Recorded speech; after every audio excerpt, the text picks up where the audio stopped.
right. Thank you very much for giving us that update.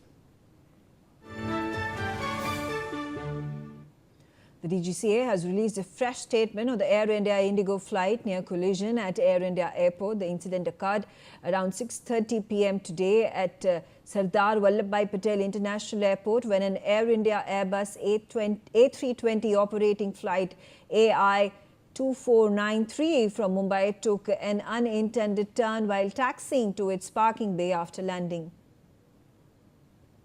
Atul Ranjan on the telecast with me. Atul, what more can you tell us?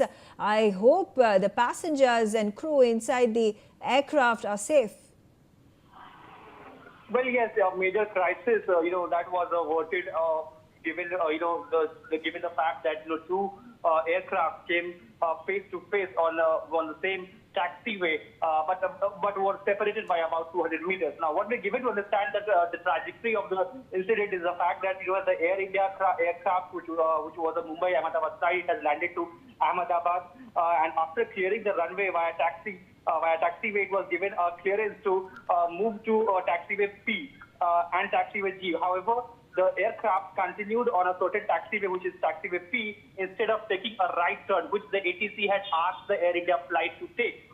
Now, since the fact that the Air India flight continued on taxiway P, where IndiGo flight, an international IndiGo flight, was all cleared, set to take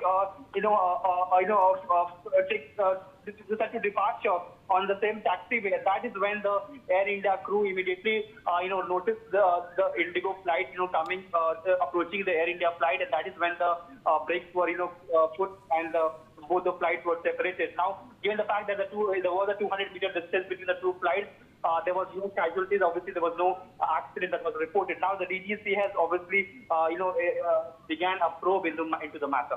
Okay. All right, Azul. Thank you very much for giving us those updates. On that note, I slip into a short break. Thanks for watching NewsX.